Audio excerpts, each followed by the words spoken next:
سیدنا امام اعظم ابو حنیفہ کا عالم یہ تھا کہ آپ کے زمانے میں جتنے ائمہ اہل بیت کے زندہ تھے، حیات تھے، آپ چل کر ہر ایک کے شاگرد بنے۔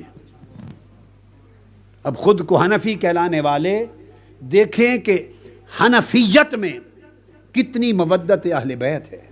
امام عبداللہ بن مبارک روایت کرتے ہیں کہ امام ابو حنیفہ رضی اللہ تعالیٰ عنہ جب مدینہ گئے تو سیدنا امام محمد الباقر کی خدمت میں حاضر ہوئے، اور حاضر ہوئے تو ان کی خدمت میں حاضر ہو کے اپنی عقیدت کا اظہار کیا اور ایک جملہ بولا، وہ جملہ سنا رہا ہوں۔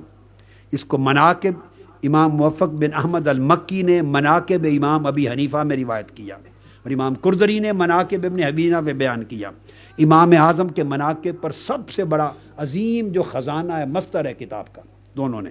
امام اعظم ابو حنیفہ نے فرمایا کہ خدا کی قسم اے امام محمد الباقر، آپ کی حرمت اور تعظیم و تکریم میرے اوپر اس طرح واجب ہے جس طرح صحابہ کرام پر تاجدار کائنات کی واجب تھی، چونکہ آپ کی حرمت میں حرمت مصطفیٰ نظر آتی ہے، آپ کی تعظیم میں تعظیم مصطفیٰ نظر آتی ہے، آپ سے محبت اور مودت میں مودت اور مودت مصطفیٰ نظر آتی ہے۔ 9 امام اہل بیت اطہار کے حیات تھے امام اعظم کے زمانے میں، اور آپ ہر ایک کے پاس جا کر زانوِ تلمس طے کیے۔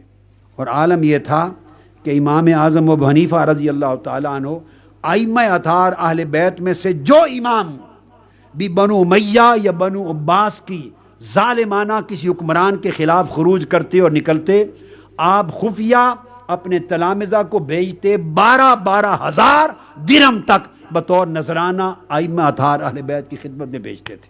اگر چیف جسٹس کا عہدہ قبول نہیں کیا تو اتنا بڑا جرم تو نہیں ہے کہ تادم وصال قید میں ڈال دیا جائے، نہیں، بہانہ یہ تھا کہ ہمارا حکم نہیں مانا، چیف جسٹس کا عہدہ قبول نہیں کیا، بس، اور کوئی گستاخی نہیں ہوئی۔ دراصل سبب یہ تھا کہ وہ سب حکمران جانتے تھے کہ یہ امام ابو حنیفہ گھر بیٹھ کر اہل بیت کے ہر شہزادے کی خدمت کرتے ہیں، ان کے ساتھ محبت کرتے، مودت کرتے ہیں۔ ان کو سزا محبت اہل بیت کی دی، جیل بھیجا، حتیٰ کہ امام اعظم ابو حنیفہ کا جنازہ بھی جیل سے نکلا۔ انہوں نے محبت اہل بیت میں وفات پائی، شہادت پائی۔ اب امام مالک اہل بیت اطہار سے شدید محبت تھی، اور ائمہ اہل بیت اطہار حضرت امام جعفر صادق جیسی ہستیوں کے پاس کوئی مسئلہ پوچھ لے جاتا تو فرماتے اذهب الى مالک عنده علمنا، مالک کے پاس چلے جاؤ، ہم اہل بیت کا علم اس کے پاس ہے۔ کل ائمہ اہل بیت کے شاگرد تھے، ان کی محبت اور مودت میں فنا تھے۔ اس کی سزا کیا ملی؟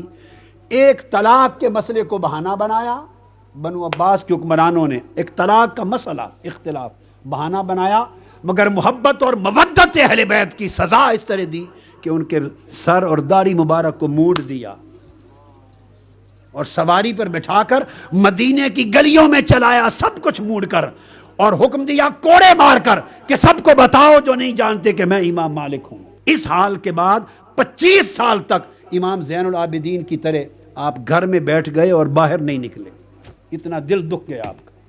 یہ مودت اہل بیت کی سزا ملی۔ امام مالک کو جب کوڑے مارے گئے جعفر بن سلیمان عباسی نے، آپ کو بہت سخت کوڑے مارے اور سزائیں دیں، تو چونکہ وہ بنو عباس سے تھا، حضور کے چچا حضرت عباس بن عبد المطلب کے خاندان سے لوگ تھے جنہوں نے اہل بیت کے نام پر حکومت پہ قبضہ کر لیا، اور پھر چن چن کے ایک ایک اہل بیت کے امام اور اہل بیت کے محب کو شہید کیا۔ کہ امام مالک پہ جب کوڑے مارتے تھے، کوڑے مار مار کے آپ بے ہوش ہو جاتے، جتنے کوڑے لگ چکے ہوتے بے ہوش ہوتے، جب ہوش آتا پھر وہ دوبارے کوڑے شروع کرتے، تو کوڑوں سے ہوش آنے کے بعد کہتے لوگوں گواہ ہو جاؤ، باری تعالیٰ میں نے کوڑے مارنے مروانے والے کو معاف کر دیا۔ پھر کوڑے لگتے، پھر کوڑے کھا کھا کر امام مالک بے ہوش ہو جاتے۔ ذرا سوچئے یہ کیا تعلق ہے، کیا مودت ہے، کیا محبت ہے۔ جو ہی ہوش میں آتے میں نے معاف کر دیا۔ تو ان سے کسی نے پوچھا کہ حضرت یہ اتنا بڑا جرم اور ظلم آپ کی ذات کے ساتھ ہوا، آپ جو ہوش میں آتے ہیں کہتے معاف کر دیا، معاف کر دیا، اتنا جلد کیوں کرتے ہیں؟ انہوں نے کہا مجھے لگ رہا ہے کہ شاید کوڑے کھاتے کھاتے میں مر جاؤں گا، ساتھ ہی ساتھ معاف اس لیے کرتا جا رہا ہوں کہ بے شک مجھ پہ ظلم ہو رہا ہے، مگر ہے تو حضور کے چچا کے خاندان میں سے یہ لوگ، میں نہیں چاہتا کہ قیامت کے دن میری وجہ سے میرے آقا کے چچا کے خاندان کا کوئی فرد دوزخ میں جائے۔ اتنا بڑا ظلم، ادھر حضور کے خانوادے کے ساتھ اتنا بڑا حیا۔ تیسرے امام شافعی اہل بیت کی محبت میں اتنا آگے گزر گئے تھے، مودت اہل بیت میں، کہ امام شافعی پر ملاؤں نے فتوے اور تہمت لگا دی، کہا یہ شیعہ اور رافضی ہے۔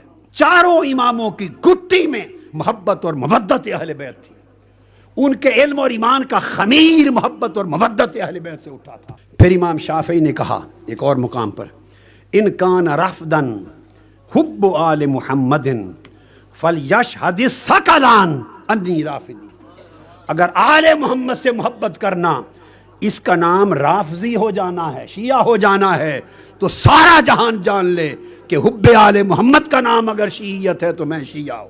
اس کو کہتے ہیں عقیدہ اہل سنت والجماعت۔ یہ امام اعظم ابو حنیفہ ہیں، یہ امام مالک ہیں، یہ امام احمد بن حنبل ہیں، یہ امام شافعی ہیں، اور امام احمد بن حنبل چار اماموں میں وہ امام ہیں۔ ان سے پوچھا گیا آپ یزید کے بارے میں کیا حکم کرتے ہیں؟ انہوں نے فتویٰ دیا، آفاق عالم میں آج تک آواز گونجتی ہے، فرمایا یزید میرے نزدیک کافر ہے۔ پوچھا گیا اس کے کفر کی دلیل، انہوں نے قرآن کی آیت پڑھی، فرمایا اس قرآن کی آیت کا اطلاق یزید بدبخت پر ہے، یہ قرآن کی روح سے کافر ہے۔ آپ کے صاحبزادے عبداللہ بن امام احمد بن حنبل نے روایت کیا، اور کثیر کتب میں آج تک بلا اختلاف امام احمد بن حنبل کی تکفیر کا فتویٰ یزید پر آج تک قائم ہے۔